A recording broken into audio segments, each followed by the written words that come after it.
Bueno, buenas noches a todos y a todas. Para mí es una alegría muy grande estar nuevamente aquí en Santiago y celebrar este espacio, felicitar a los organizadores. Me parece que es un espacio que apunta a seguir defendiendo la democracia, que creo que es algo con lo que hay que seguir construyéndola, porque hay amenaza, la democracia está amenazada y hay que ponerle amor para vencer al odio, así que creo que este espacio y con tanta gente joven parece que es una gran esperanza y una alegría muy grande para mí estar acá. Y recordar, y al ver algunas caras conocidas, algunos afectos, recordar que cómo empecé a trabajar aquí en Santiago del Estero. Yo soy un trabajador de Parques Nacionales, soy biólogo de profesión y tenía asiento de funciones en Salta. Y cuando fue la emergencia forestal en el año 2005-2006, nosotros dimos una pelea muy fuerte allá en la zona del departamento de Anta, con los desmontes, y en todo lo que fue el desalojo de la comunidad de Benecer, Huichi de Salta, que fue uno de los detonantes de la ley de bosques nativos, y que nosotros pudimos llevar a esta comunidad a que lo reciba Néstor Kirchner. Y la verdad que, y hago mención a esto por dos cosas, porque por un lado esa victoria que tuvimos hizo que el gobierno de Salta le pida a las autoridades de parque que no trabaje más en Salta, así que pude venir a trabajar aquí y de esa manera pude conocer esta maravillosa provincia. Así que y lo importante, que hay algo que es un hecho desapercibido en la política territorial, y es que un presidente de la nación sentó en el sillón de Rivadavia a un cacique indígena. Eso es me parece que es un hecho que hay que recordar, porque me parece que hay una deuda pendiente con los pueblos originarios también, y obviamente con las comunidades campesinas de nuestro país. Y creo que hay cuestiones demoradas, que por ejemplo, los relevamientos territoriales de la ley 26.160 que no terminan de salir, y me parece que hay un símbolo político que me parece que lo tenemos que recordar. Esperen que tengo un machete acá para seguir un poco. Bueno, con relación al tema ambiente, política y nuevos desafíos, entender que toda la política es política ambiental. Y aquí voy a adelantar un poco el motivo digamos, sobre todo viendo que hay gente joven, a dónde debemos apuntar los que nos interesa la política, y que son un poco los indicadores. Acá voy a esto. Digo, toda la política es política ambiental. Uno dice, una devaluación es una política ambiental. Por ejemplo, cuando fue cuando Duhalde, digamos, devaluó y un dólar, que era un peso, pasó a valer 3 pesos, eso generó, digamos, la posibilidad de exportación. Y esa exportación de soja, de productos forestales, generó desalojos y generó desmonte. Entonces después tuvimos que ir atrás de una ley, digamos, de la ley de bosques nativos. Digamos, ya eso fue 2006, 2007. Entonces, todas identificar las decisiones políticas porque tienen un efecto ambiental y social. Entonces, entendiendo que esta mesa de 3 patas de lo que es el desarrollo sostenible, que tiene la pata económica, la pata social y la pata ambiental. Si esa mesa no tiene esas 3 patas equilibradas, la mesa, lo que ponemos arriba se cae. Entonces, pero las 3 patas están íntimamente vinculadas, y la vinculación es a través que ahora yo después voy a avanzar un poquito, a través de lo que puedan ser indicadores como mencionaba recién. Uno puede decir, hay una alta exportación, y los economistas pueden decir, entraron mucha divisa por exportación, pero eso no generó ninguna fuente de trabajo, como es la producción de soja, o generó desalojos, o falta de hábitat en las zonas urbanas por las cuales los campesinos se tuvieron que trasladar.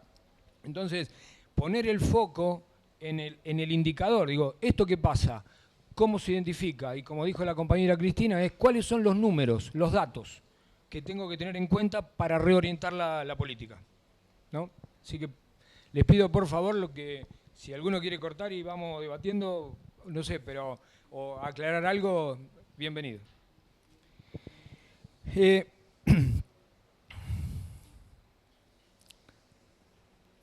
Y acá voy a hacer un poco de historia.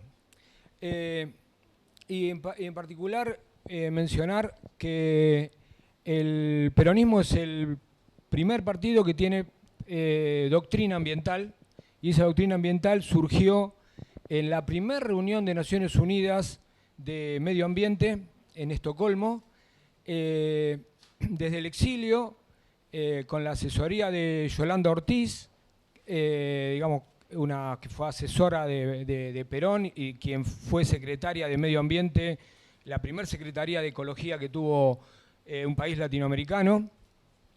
Perón escribió ese mensaje ambiental a los pueblos y gobiernos del mundo, que a más de 40 años sigue teniendo una vigencia espantosa cuando habla del consumismo o cuando habla que hay que defender los recursos naturales con uñas y dientes. Así que yo recomiendo, me parece que ese es un material, cuando hablamos de política ambiental o de ambiente, que hay que tenerlo en foco.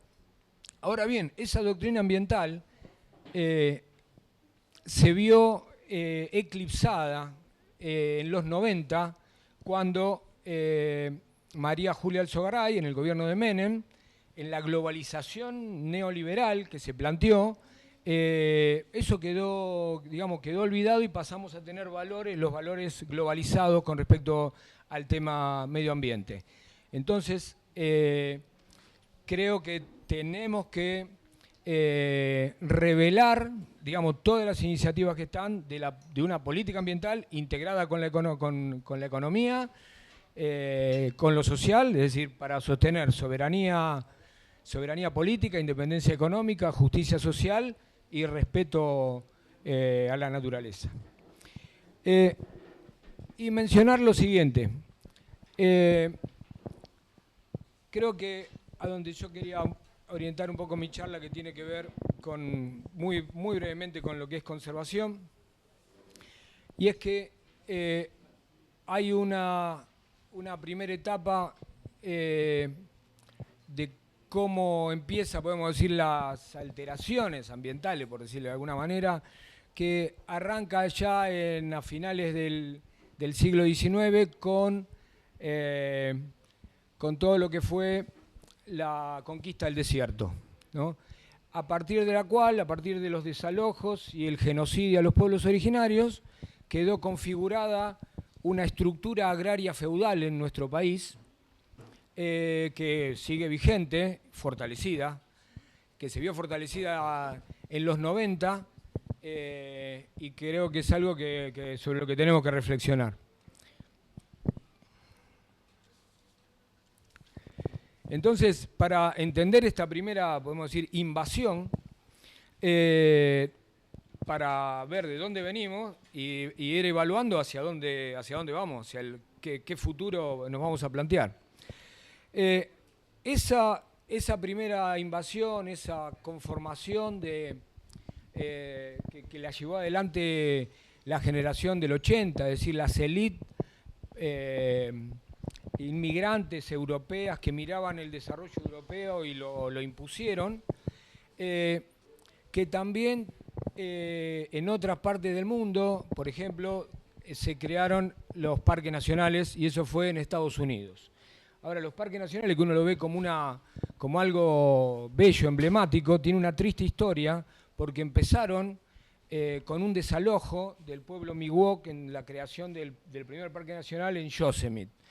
O sea, en plena guerra civil encontraron un lugar hermosísimo como es todo el parque Yosemite, pararon la guerra, crearon el concepto de parque nacional, y un concepto que también hay que reflexionar, que es el de vida silvestre, que lo crearon en 1879 un concepto que habla de, son aquellos lugares donde el hombre no permanece allí.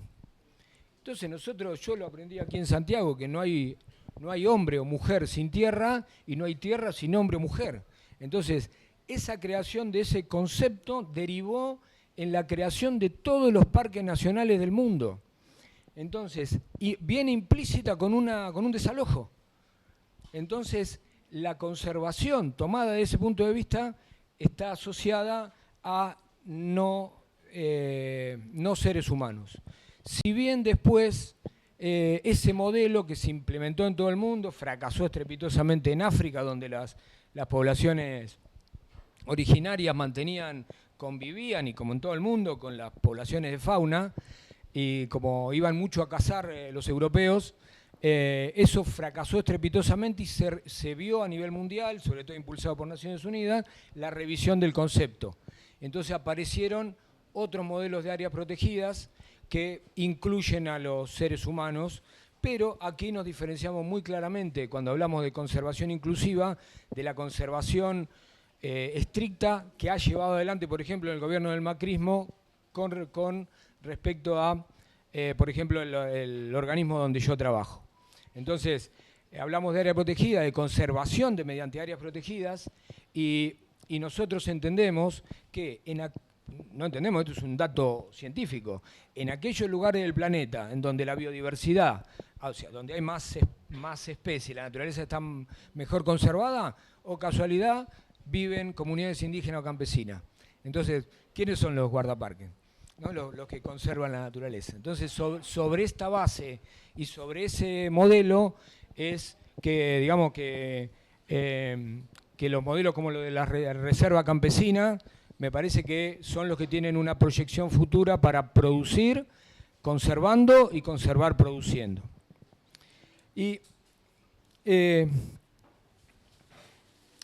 entonces mencionar que ese modelo del que generó esa estructura agraria de la que hizo la generación del 80, que arrancó en el siglo pasado y principios de este siglo, fue, digamos, refutado ampliamente por el peronismo.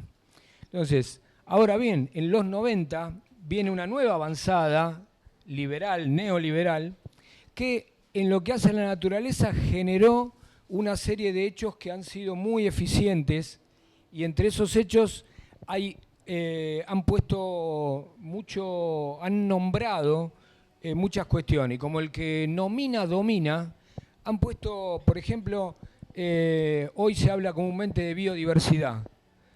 ¿No? La biodiversidad se entiende técnicamente como la biodiversidad de ecosistemas, todos los ecosistemas, la biodiversidad de especies, o sea, todas las especies que existen, y la biodiversidad genética, es decir, la diversidad dentro de una misma especie.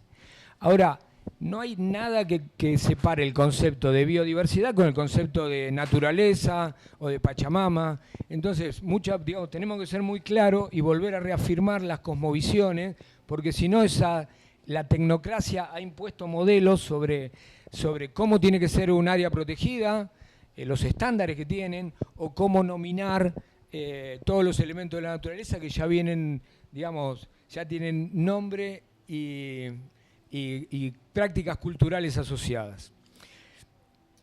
Y obviamente el neoliberalismo de los 90, con nuestro gobierno, con nuestros 12 años de gobierno, fueron también una clara señal, digamos, así como el peronismo rebatió a la generación del 80, y lo que ahora tenemos por delante es una nueva amenaza, y sobre esto quiero centrarme, que es el modelo de conservación colonialista, que viene impulsándose hace muchos años en todo el mundo y en Latinoamérica en particular, y esto tiene que ver con la acción de las ONGs, o sea, de organizaciones no gubernamentales, o como dice Álvaro García Linera, ex vicepresidente de la República Plurinacional de Bolivia, las organizaciones de otros gobiernos. No son ONG, sino que son OOG, que son organizaciones que juegan para otro gobierno porque la financian otro gobierno con un modelo. O sea, un modelo ambiental que es de lo que no se está produciendo, de donde ya la estructura agraria feudal, donde no llegó, también van por esos territorios. Y en esos modelos apuntan a la privatización de los parques nacionales, apuntan a otros modelos de área, digamos, de áreas protegidas, a reintroducir especies.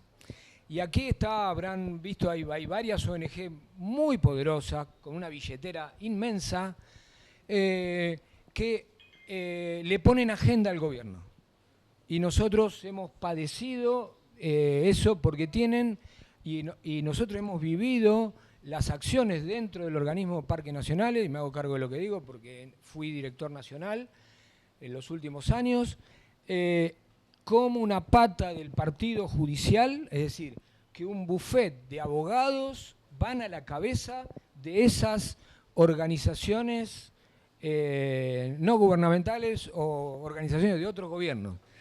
Y al punto tal que la directora de Asuntos Jurídicos de la Administración de Parques Nacionales pasó a ser la directora de Jurídico de una de esas prestigiosas ONGs del millonario fallecido Tompkins.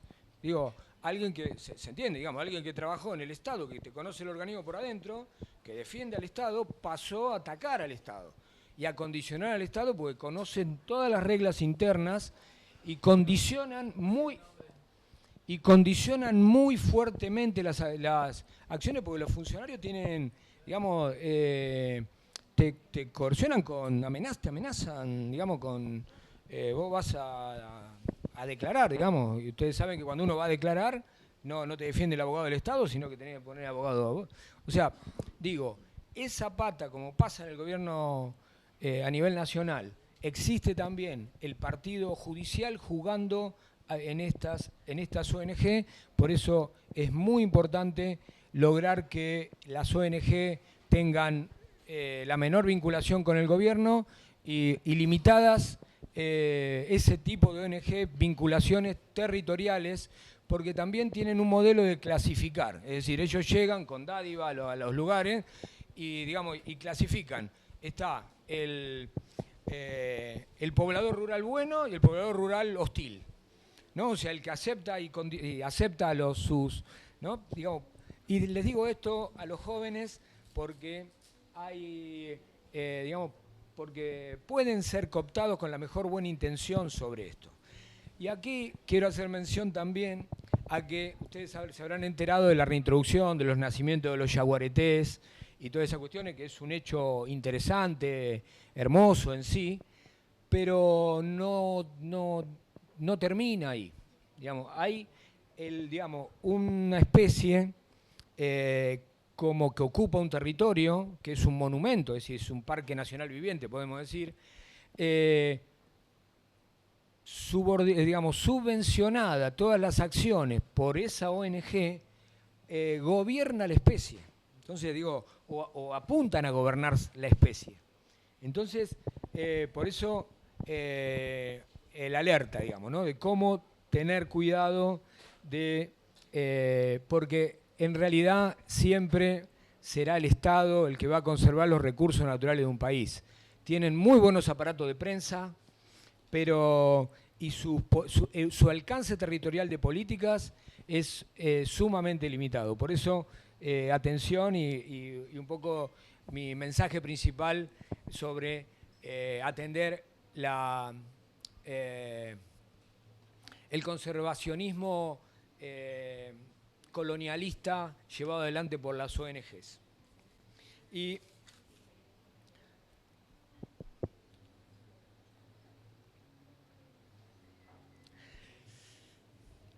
entonces, ya como para terminar y darle la palabra a la compañera, y también tomando el mandato de Cristina, que tenemos que manejar datos.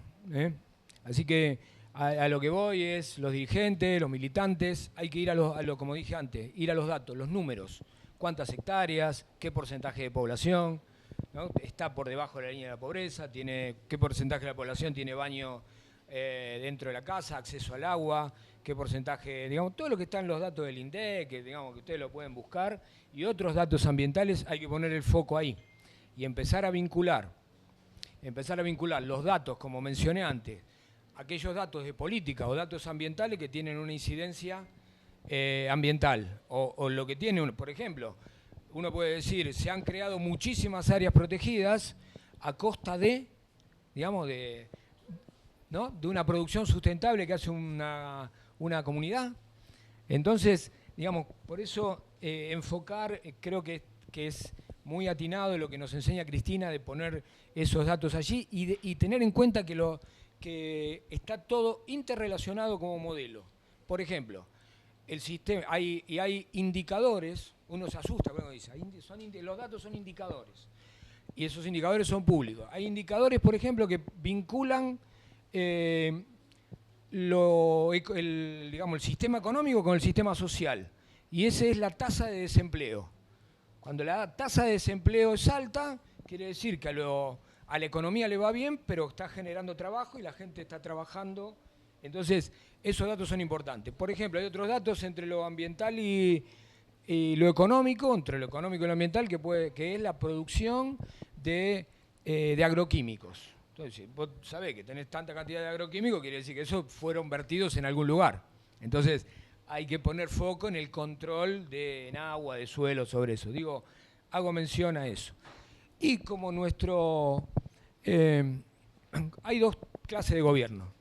Los gobiernos que apuntan acciones a la felicidad del pueblo, a la alegría del pueblo, y los gobiernos que hacen acciones hacia la alegría y la felicidad de los empresarios. En ese sentido, creo que hay que apuntar en eso, traccionar, disputar la alegría, la felicidad, y en ese sentido, ver cuáles son los indicadores para tener los datos claros, que en el sector rural campesino o en la zona urbana, cuáles son los indicadores por los que nosotros tenemos que pelear. Entonces, es el empleo, es que los jóvenes terminen el secundario, digamos, la tenencia de la tierra, de las comunidades. Todos esos datos empezar a visibilizarlo. Porcentaje de médico por población en la zona rural, ¿no? Las cosas que están faltando, o digamos, que el Estado es carente en determinados lugares y sobre los cuales la política tiene que incidir. Por eso mi mensaje es eso, identificar eso. Cómo las comunidades campesinas, las mujeres, los hombres y los niños y los jóvenes campesines, cuáles son los indicadores que necesitan para ser feliz. Así que bueno, muchas gracias. Muchas gracias. Bueno, buenas noches a todas y a todos, y bueno, agradecida por haber tenido en cuenta una campesina que esté aquí hablando con los compañeros, porque muchas veces otros usurpan nuestras palabras, ¿no? Otros que no conocen nuestra realidad, y muchas veces las políticas públicas son equivocadas y no son aprovechadas. Así que bueno, gracias. Y bueno, acá voy a hablar un poquito como mujer campesina, de el rol de la mujer en nuestra organización.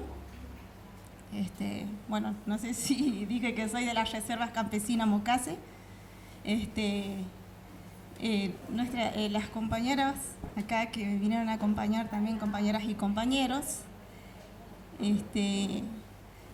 nosotras la mayoría del tiempo del año siempre estamos solas, porque nuestros compañeros viajan a trabajar a otro lado 4 meses, 6 meses, y quedamos nosotras al frente de todo, de nuestra producción ambiental, campesina, y nuestra vida es ligada al monte. Así que nos quedamos a resistir en nuestra tierra, y nos unimos para todas las faltas que nos hacen, las faltas de derechos, ¿no? Porque está claro que las mujeres, nosotras las familias que vivimos en el monte, protegemos nuestro monte y nuestro ambiente. Y voy a pasar a hablar del programa de revitalización del monte, que eso nos permitió defender la tierra y fortalecer nuestra producción ambiental. En estas prácticas de este programa que hemos venido haciendo, trabajando en el monte, haciendo picadas para evitar incendios, raleándolo, quitándole las partes secas, sacándole los parásitos, que son azares, liga, que eso también nos sirve para nuestros animales, tiene mucho alimento para nuestros animales, a las plantas con fruto como el chañar, el mistol, la algarroba, que también nos permite para que los animales entren a comer, recolectar para guardar en invierno cuando escasea, cuando el monte está seco, y también para que crezcan los pastos. Así que bueno, estos trabajos que lo hacemos manualmente nos ha ayudado a fortalecer nuestra producción y nuestra posesión. También que nos sirve también para las artesanas en lana, que también aquí está una compañera que puede hablar como artesana, ¿no? Pero no habla yo por ella. El monte nos da todo, desde el uso para tejer, desde el marco para hacer nuestras peleras, y para tener nuestros animales con alimentos. Así que bueno, eso un poco que quería comentarles de el programa de revitalización del monte, lo que nos brinda a nosotros, a las familias campesinas. Así que bueno, ahí les voy a pedir también que cualquier consulta, pregunta o que no entiende, que no haya sido clara, lo pregunten como para entrar más en confianza con ustedes. También quería comentarles un poco de nuestra gestión comunitaria, que lo que significa para nosotras, las familias campesinas, gestionar comunitariamente para alcanzar nuestros derechos, ¿no?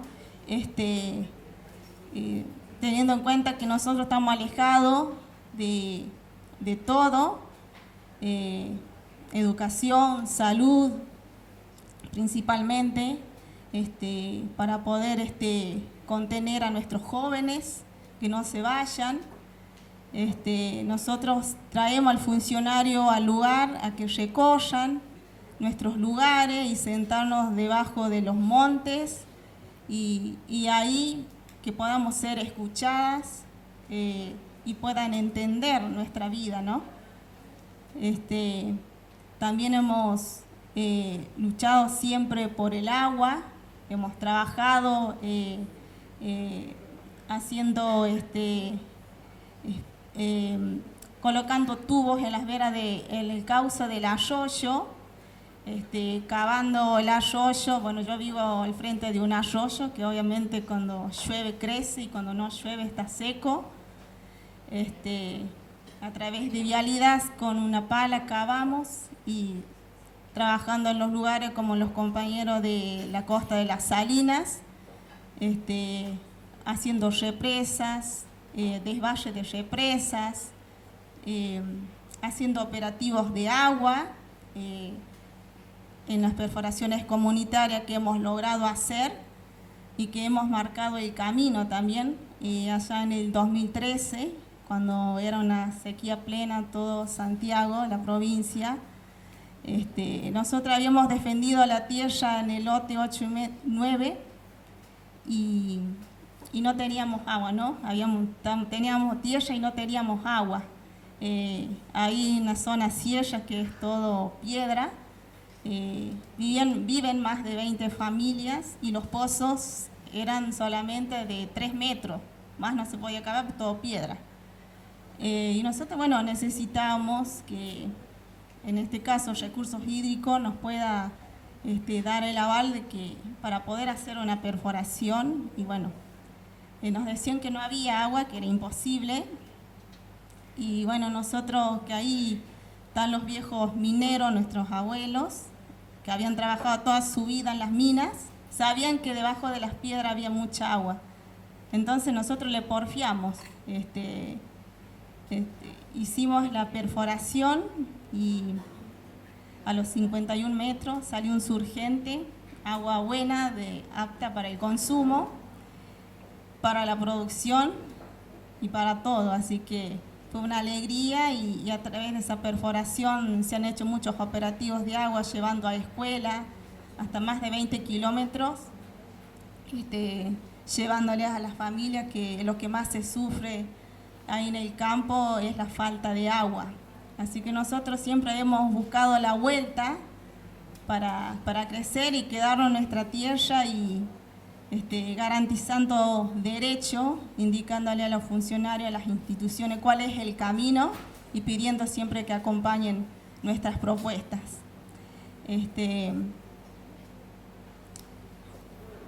Bueno,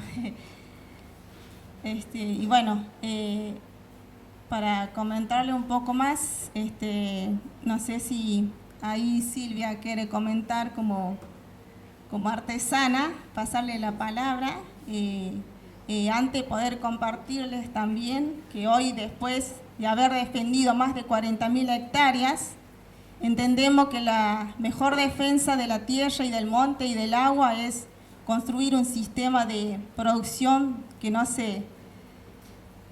dé autonomía económica, porque hoy en día todo el mundo habla de los cambios climáticos, del medio ambiente, y nosotros vemos que no entienden que nosotros, las familias campesinos, somos las protagonistas del monte, porque con nuestra forma de vivir, de producir, porque hablamos de una tierra sana, lejos de los agrotóxicos, donde nuestros animales se alimentan con nuestros frutos, aromáticas, por eso tenemos la mejor carne, la vaca, la cabra, la oveja, el cabrito fundamentalmente, porque nosotros no lo largamos al cabrito, queda en el corral y solamente toma la leche de la cabra, por eso tenemos el cabrito con el mejor sabor. Así que de decirle que tengan en cuenta siempre que nosotros, las familias campesinas que vivimos en el monte en comunión con la naturaleza, que cuidamos nuestros recursos naturales y culturales, somos los únicos que vamos a salvar el planeta. Así que eso les quería compartir, compañeras y compañeros, y aquí a disposición, quien quiera hacer alguna pregunta. Es una alegría enorme estar acá en Santiago del Estero, con los compañeros y las compañeras, con todos ustedes. Gracias por venir, gracias a los compañeros y las compañeras que lo organizaron. Acá ya saben, todos los voy mirando. Es un lugar muy entrañable para mí, Santiago del Estero, porque yo acá aprendí un montón de cosas. Por ahí lo pongo en la palabra del Pucho, porque es como el que nos agarró de chiquitos, pero es toda esta banda hermosa de gente. Pero nosotros acá éramos éramos muy chicos, éramos los pibes de la JP, del movimiento Evita, y cuando teníamos problemas nos veníamos a Santiago, básicamente. Y teníamos problemas muy seguidos, parece, porque veníamos muy seguidos a Santiago, y acá el Pucho y los compañeros y las compañeras, Graciela y todos, nos cobijaban y nos enseñaban un montón de cosas y aprendimos un montón de cosas. Entre esas, muchas cosas de la lucha campesina también, porque acá conocimos un poco la realidad del movimiento campesino santiagueño y esa bravura que tiene el movimiento campesino santiagueño, y las compañeras y los compañeros que nos han enseñado que bueno, que se puede cuidar la naturaleza, defender la tierra y construir un modelo alternativo al que nos propone el sistema también, ¿no? Que trae tanto daño y que trae tanto perjuicio para nuestra población. Por todas esas cosas estoy muy contento de estar acá y me parecía muy importante esta iniciativa de nuestro partido también, de Unidos, de poder generar espacio de debate semana a semana, mes a mes. Hoy con la Vicky y el David nuestros candidatos estuvimos recorriendo medios y radios y hablando y tratando de difundir. Fuimos más temprano a la universidad también, por ahí vi a algunos de los compañeros que estuvo en la universidad hablando de la ley de humedales. Y nada, me parece que está buenísimo cerrar con esta charla y poner arriba de la mesa el problema ecológico, el problema ambiental. Todavía estamos como buscándole formas de nombrarlos por esto que decía Ricardo al principio y por lo que expresaba recién Ornella con mucha claridad, que parece como que lo ecológico siempre es antipopular, digamos, ¿no? Y entonces estamos buscándole la vuelta. Che, acuérdense de nosotras, dijo Ornella, las campesinas que cuidamos el monte y que podemos garantizar que ese monte esté de pie, vivo, e inclusive que mejorar el monte gracias a nuestra producción y nuestro trabajo. O Ricardo contaba cómo las ONGs internacionales vienen a querer marcarnos la cancha. Y me acordaba, porque esa Red Wailing que todos le ponemos corazoncitos en el Instagram porque aparecen los yaguareté nuevamente en el monte, que está buenísimo. Es la misma que yo vi la otra cara, que es como echaba la comunidad yajaveré de Corrientes. Los echaban. Una ONG gringa con Tompkins, que es un gringo, que se murió, pero es gringo igual. Es un gringo muerto. Que compra tierras y dice, bueno, acá no puede vivir más nadie, porque acá ahora quedan solo los carpinchos. Y todo bien con los carpinchos, pero el problema de los carpinchos no fueron la comunidad de yajaveré o las comunidades campesinas de ahí. El problema de los carpinchos y los yaguareté tiene que ver más con el modelo extractivista que impulsa su país de origen y los grupos económicos que financian esas ONG que con la realidad de las comunidades campesinas. Y esa es la discusión que nosotros tenemos que darnos en Argentina.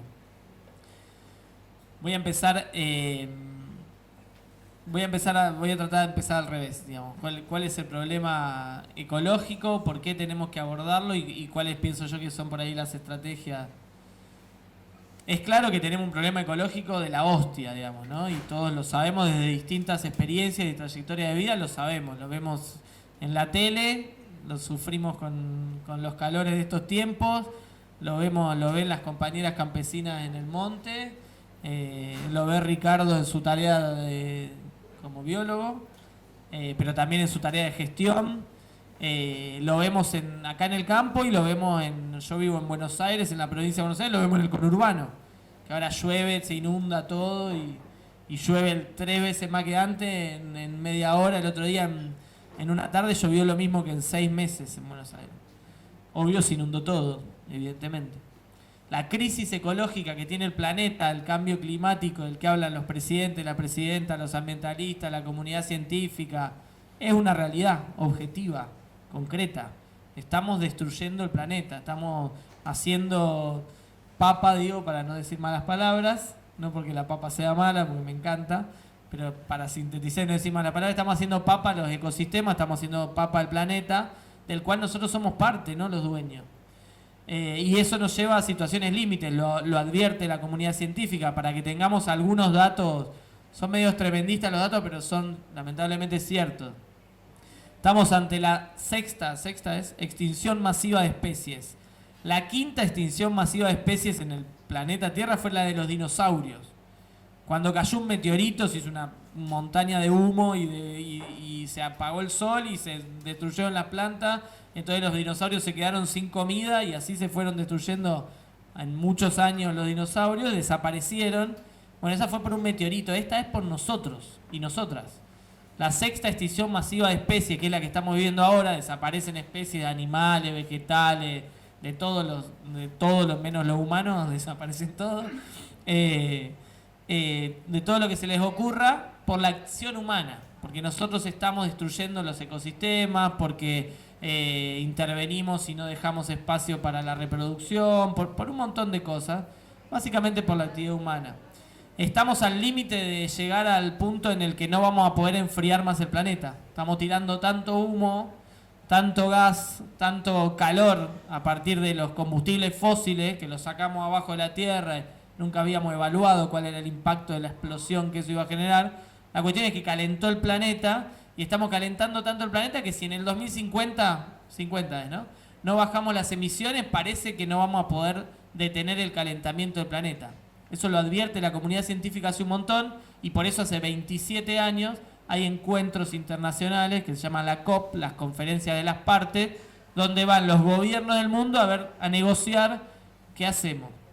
Y ahí está la negociación más de poder, ¿no? Los gringos diciendo, bueno, ustedes no hagan más nada, dejen todo el monte como está, dejen el parque chaqueño como está, dejemos el Amazonas como está, mientras nosotros ya hicimos papa todo, arréglense, no hagan más nada. Y nosotros que decimos, che, pongan un mango.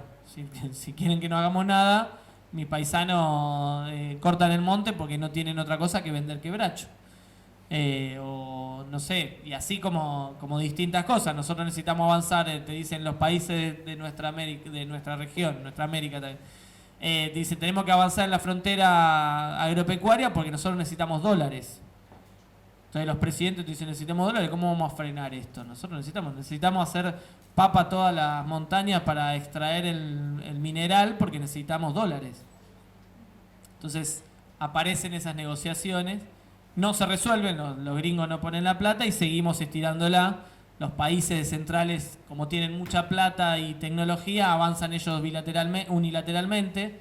Entonces dicen, se acabó los autos a nafta, nosotros en el 2035 vamos a tener todo auto eléctrico. Entonces nos quieren obligar a la carbono neutralidad, se llama, a los países que nosotros todavía no nos desarrollamos. Tenemos gente que no come, gente que no trabaja, gente que no se educa, gente que... Esperen un poco, muchachos, ustedes se van todos de vacaciones, nosotros tenemos que morfar. Bueno, esa es la discusión que tenemos en el planeta en el medio de este problema enorme en términos ecológicos. Eso se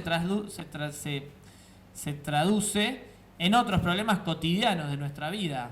Esto que decía antes, el calentamiento global genera fenómenos meteorológicos extremos, sequía. Tenemos como 14 provincias declaradas en emergencia hídrica. Tenemos un proceso de sequía, no sé, se hacen más áridas las tierras en la Argentina, no sé cómo se dice científicamente, pero que va avanzando y vos ves 2/3 del territorio nacional es árido y cada vez avanza más. Tenemos desbordes o lluvias enormes en zonas donde vive mucha gente y entonces inundaciones enormes o de campos, pérdida de producción. Hoy mismo leía los diarios de acá de Santiago del Estero porque estuvimos hace poco en el Congreso discutiendo la ley de humedales y los gobernadores del norte grande de la Argentina se oponen a que avance la ley de humedales y entonces retiraron el apoyo de sus diputados y diputadas, los de Santiago del Estero también, del proyecto de humedales que nosotros habíamos acordado con ellos mismos también. Eso también es gracioso, pero fue así. Y entonces decía, bueno, no deben tener problema.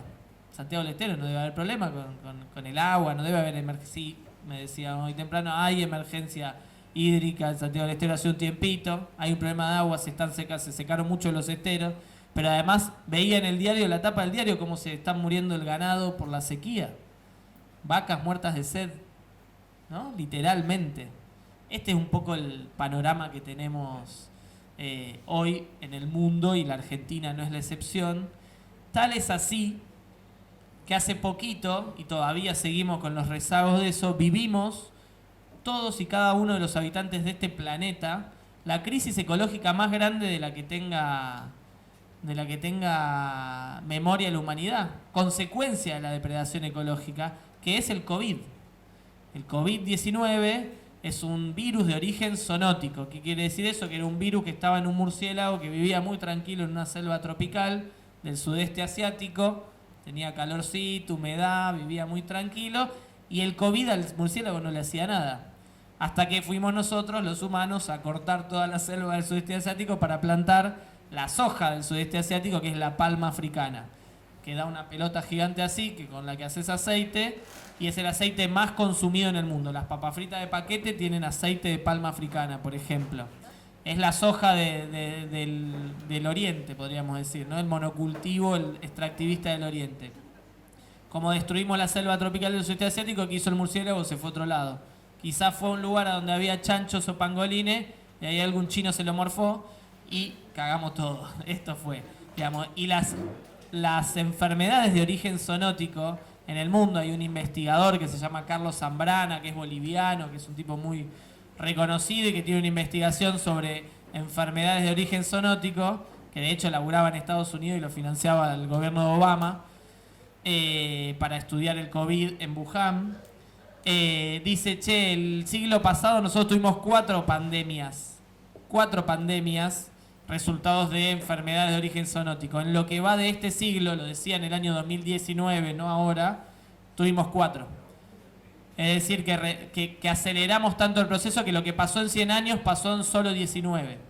Y eso es el resultado de la aceleración del proceso de destrucción. Y después tiene toda una teoría que te cuenta cómo esos ecosistemas garantizan que esos virus y esos son circuitos cerrados donde demuestra una cosa que es central, que también es algo que hay que plantearnos y que tenemos que empezar a discutir fuerte, y que la experiencia campesina que nos contaba Ornella da cuenta de eso, que es que la salud del planeta es nuestra propia salud, porque somos una misma cosa, no estamos separados. Vivimos del monte, con el monte y para el monte, como el monte vive con nosotros, que es lo que decía Ricardo al principio, digamos. No se puede pensar la ecología separada de las personas, ni tampoco las personas separadas del planeta, es una misma cosa. Entonces, por un lado, esta crisis ecológica, que si no la resolvemos, vamos a tener muchos problemas. Hay discusiones alrededor, pero vamos a tener muchos problemas. ¿Muchos problemas en qué sentido? En este efecto climático adverso, que es inundaciones. ¿Quiénes inundan? Los pobres inundan. ¿Quién paga después eso? Los estados, es decir, todos nosotros, de vuelta. ¿Por qué se generan eso? Porque un puñado de vivos no quiere respetar normas básicas de producción y de convivencia para no afectarnos a nosotros y a nosotras, porque ellos quieren solo ganar dinero, digamos. Porque en realidad eso se puede resolver regulando. ¿Quién lo tiene que regular? No las ONG, el Estado, ¿no? ¿Qué podría pasar también? Sequía extrema. ¿Qué pasa si hay sequía extrema? No podemos plantar verdura, comida. ¿Qué pasa si la comida se vuelve más cara porque no se puede plantar? ¿Quiénes acceden y quiénes no acceden? Es decir, la crisis climática del mundo lo que está haciendo y lo que va a hacer, sin duda, es afectar mucho más a los sectores populares que a los sectores que pueden. Si el mundo se sigue volviendo un lugar más hostil para vivir y para producir, esto se va a arreglar con la ley del más fuerte. El que tiene plata zafa, vive en un lugar alto que no se inunda y consigue tomate, verdura y carne, y nosotros vamos a estar Walking Dead buscando por los rincones. Este es un poco el escenario que nosotros tenemos que es medio dramático, pero en general, y que tenemos que tener en la cabeza para ver después qué hacemos. ¿Cuál es la situación de Argentina en esto? Y esto también, porque yo coincido con lo que decía Ricardo al principio, de que toda la política es una política ambiental, y creo que este es un problema que, bueno, el COVID lo demuestra, digamos, ¿no? Todos los gobiernos del mundo tuvieron que asumir, todos los gobiernos nacionales, provinciales y municipales del mundo, tuvieron que asumir medidas para administrar una crisis derivada de la depredación ambiental que hacemos. Todos tuvieron que cerrar las escuelas, tuvieron que los barbijos, el alcohol, los hospitales, los respiradores, todos y cada uno. Bueno, eso resultó de la depredación que estamos haciendo. Entonces hoy el problema ecológico no es un problema, esto se discute mucho porque antes el problema ecológico era un problema de 4 ambientalistas, de las ONG gringas que querían imponer condiciones de subordinación en los países del tercer mundo, o de la comunidad científica. No, ya está. El nivel de quilombo que tenemos, perdón que diga así, implica que el problema ecológico es un problema de cada uno de nosotros y nosotras. Y si nosotros no entramos en la disputa del problema ecológico, ese problema ecológico va a ser una variable de ajuste sobre los derechos de los sectores populares. Entonces nosotros tenemos que asumir como parte del campo popular, por eso saludo que un partido político nuevo, un espacio político popular, meta arriba de la mesa el debate ambiental. Porque los que gobiernan para los poderes de turno, no para la gente, lo esconden eso. Entonces no lo discuto, no lo voto, se van a enojar las mineras, se van a enojar los ojeros. Y en realidad estamos jugando no solo con el futuro, sino con el presente de nuestro pueblo y de los sectores más populares. Estamos empeorando las condiciones para que Argentina salga adelante y construir ese país más justo que queremos. ¿Cuál es la situación que tenemos hoy en Argentina? Muy difícil en esa materia. ¿Por qué? Porque Argentina está enormemente endeudada. Argentina es un país para las grandes corporaciones, porque esto que decía Ornella, también, ¿quién contamina? Lo decía Ricardo. ¿Quién contamina? ¿Nosotros cuando tiramos un papel en el piso? ¿O que usamos un poco más de agua cuando nos duchamos? ¿O las grandes corporaciones que vienen y arrasan con miles de hectáreas con la gente adentro para deforestar todo el parque chaqueño y plantar solo soja? Y además tirar toneladas y toneladas y toneladas de veneno que afectan a nuestras poblaciones. Para además después pedir un cambio preferencial para exportar, porque eso también hay que decirlo. Para que nos dejen un mango acá ahora hay que darle el dólar a no sé cuánto a los sojeros. Nunca ponen una esos muchachos. Lo mismo pasa con la minería. Exactamente lo mismo pasa con la minería. Ellos contaminan.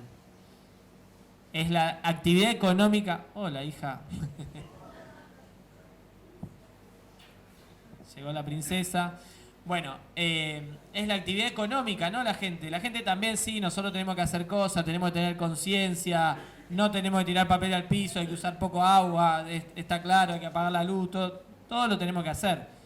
Pero la realidad es que para resolver el problema ecológico, 100 empresas del mundo son las que emiten el 90% de los gases de efecto invernadero. 100 multinacionales, no son 100 fábricas. 100 multinacionales. Son las responsables de las emisiones del 90% de los gases de efecto invernadero. Ahí está el problema. Para eso necesitamos acumular poder popular y empujar a los estados para que regulen. Porque los que van a resolver eso son los estados. Argentina decía está en una situación... ¡Uy, una araña, qué horror! Argentina está en una situación difícil por esta situación de endeudamiento que es buscada muchas veces por estos organismos internacionales, sobre todo en nuestros países que tienen muchos recursos o bienes comunes.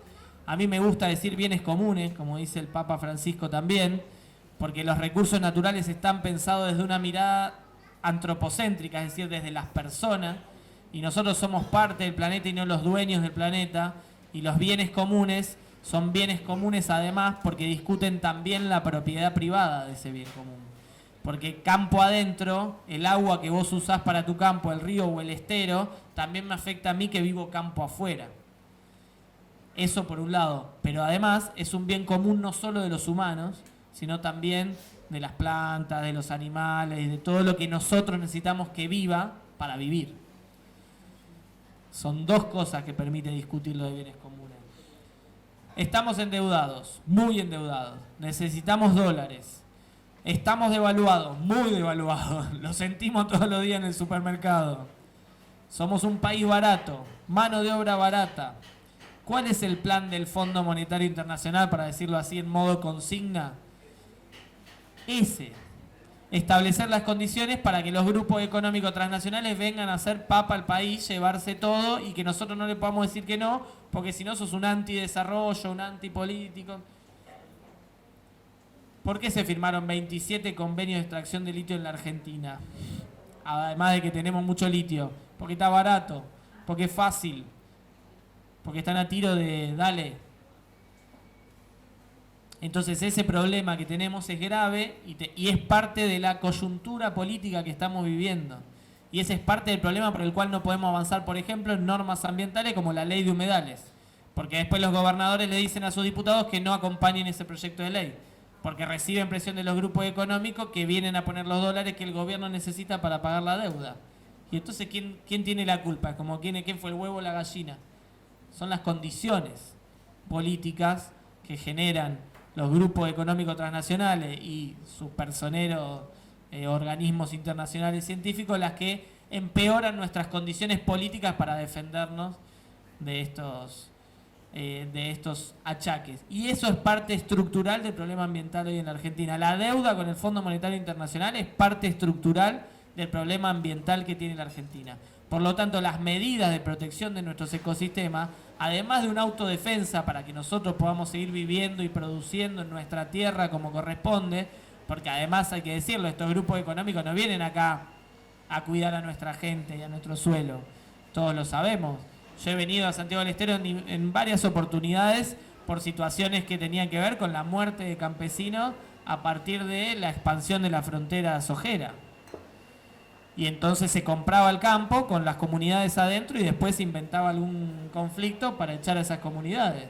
De cualquier tipo, siempre los jueces de su lado, por supuesto, y los nuestros perdiendo su tierra, su historia y su vida en función de ese negocio que trae dólares y ventajas a la Argentina, porque hace 20 años cuando vino la soja y la soja transgénica y se autorizó todo eso, decían que ese modelo iba a resolver el hambre del mundo, porque íbamos a producir.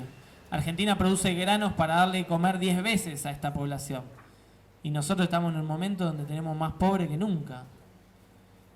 Y más desigualdad que nunca. Entonces ese modelo además era mentira. Lo mismo nos va a pasar con el modelo del litio, si no hacemos algo con soberanía, si no declaramos como recurso estratégico el litio, si no ponemos al Estado ahí en el medio, si no le cobramos la regalía que le podemos cobrar. 3% en Boca de Mina, por la ley minera que hizo Menem, que además era una reforma de la que había hecho Videla. O sea, imagínense que de ahí nada bueno puede haber salido. 3% en Boca de Mina, es decir, cuando sacan el barro de la minera, de regalías, es el máximo que le puede cobrar una provincia a una empresa minera, con declaración jurada, es decir, lo que te dijo que sacó la minera, porque las mineras son muy buenas, siempre ellos dicen la verdad, ellos están pensando en el interés del pueblo y de las poblaciones, y entonces nosotros le creemos, es un acto de fe. Ese es el esquema jurídico que tenemos. Entonces los gobiernos provinciales o los compañeros y las compañeras que no quieren avanzar con esta norma y te dicen que es porque quieren defender las economías regionales o las economías de sus provincias, que es un objetivo muy genuino, tendrían que discutir el código minero, tendrían que discutir la ley de inversiones mineras, tendrían que discutir la nacionalización de los recursos naturales, tendríamos que discutir el esquema de asociación entre las provincias y el Estado Nacional para defendernos de las grandes corporaciones internacionales, tendrían que estar preocupados porque los sojeros hagan buenos estudios de impacto ambiental y cuiden el agua. Eso es lo que tendrían que estar haciendo para defender el presente y el futuro de sus poblaciones. Y tengo una mala noticia, no muchos lo están haciendo. Por todo esto, compañeros y compañeras, yo creo que es importante debatir el problema ambiental porque está en la estructuración de los problemas que después nosotros tenemos. Porque esto se traduce después en los niveles de pobreza, en los niveles de desocupación, en los niveles de bajo desarrollo económico. Esas grandes empresas no vienen acá a poner fábricas para desarrollar la tecnología y el valor agregado. El litio se lo llevan en bolsas de polvo blanco. Todos los servicios de autos eléctricos y de estaciones de servicio de autos eléctricos y de no sé qué cosa de autos eléctricos, si ustedes ven el mapa de Tesla, que es la empresa más importante de autos eléctricos, de Elon Musk, que es el que compró Twitter y el que le hizo un golpe de estado a Evo Morales en Bolivia, o lo impulsó. No tengo pruebas, pero lo voy a decir siempre porque tengo sospechas. Ese tipo tiene un mapita muy bueno que vos te metés en su página de su empresa y apretás los botones de donde están los servicios. Y los servicios son todo el hemisferio norte, todo, menos Rusia, ¿no? Pero todo el hemisferio norte, Occidente, Estados Unidos, Canadá, México, Puerto Rico como colonia de Estados Unidos, Europa entero, Arabia Saudita, Qatar, todos esos países que ya estamos viendo cómo son ahora, Israel, y después Japón, todos los tigres asiáticos, y solo tienen el hemisferio sur en Australia. ¿De dónde está el 70% del litio del mundo? En Bolivia, en Chile y en Argentina. Ese es el modelo colonial de antes, son los espejitos por el oro.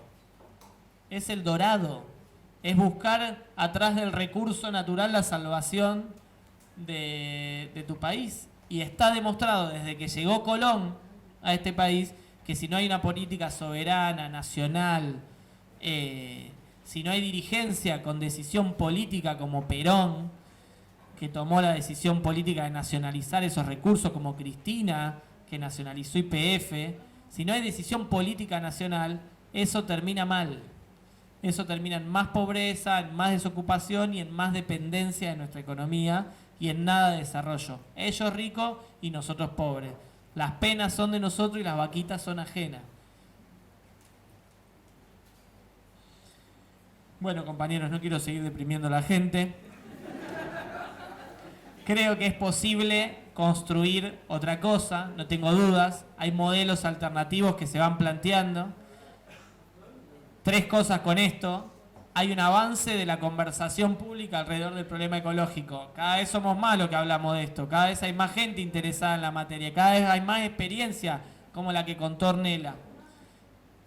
Cada vez hay más experiencia donde el pueblo asume la construcción de la ecología popular, le digo yo, el ecologismo popular, le digo yo, que es defender los intereses de la tierra y de la patria, al mismo tiempo, porque son la misma cosa. Nosotros, la tierra y la patria, y la pacha, somos lo mismo. No son cosas separadas. Nuestro proyecto de país tiene que incorporar, nuestro proyecto nacional y popular tiene que incorporar la perspectiva ecológica, porque si no, no hay posibilidad. No hay posibilidad de construir justicia social si no hay justicia ambiental. Y eso, por suerte, hoy es cada vez materia más popular. Cuando se formó el pucho, para decir una cosa, cuando la generación de los compañeros que pelearon en los 70 y que siguen organizados, por supuesto, y siguen peleando, pero que fueron esa generación de jóvenes, se había formado con la idea de que el ecologismo era la cosa de los ambientalistas del norte para cagar al sur. No se desarrollen ustedes, ¿no? Y vienen las ONG e imponen políticas ambientales para no desarrollar los países. Mi generación se crió con la idea de que el problema ecológico era un problema más adelante, en el futuro. Entonces vos sí, apagá la luz, gastá poca agua, no tiré papeles, planta un árbol, si es nativo mejor, por supuesto, eso ya lo tenemos que aprender. Pero un problema del futuro. Y ahora aparecieron los pibes y las pibas que dicen, che, esto es un problema de ahora. Pero además Argentina, en América Latina, arrastra una experiencia desde movimientos campesinos indígenas hasta asamblea por el agua o contra la megaminería, una experiencia de lucha y organización que se empiezan a juntar de alguna manera. Entonces tenemos un bagaje mucho más fuerte para dar una pelea vinculada al ecologismo popular que cualquier otra región, porque en África lamentablemente están muy desarticulados los compañeros y el colonialismo se dedicó a eso, pero en América Latina podemos hacer la ventaja. Y el Amazonas es el pulmón de...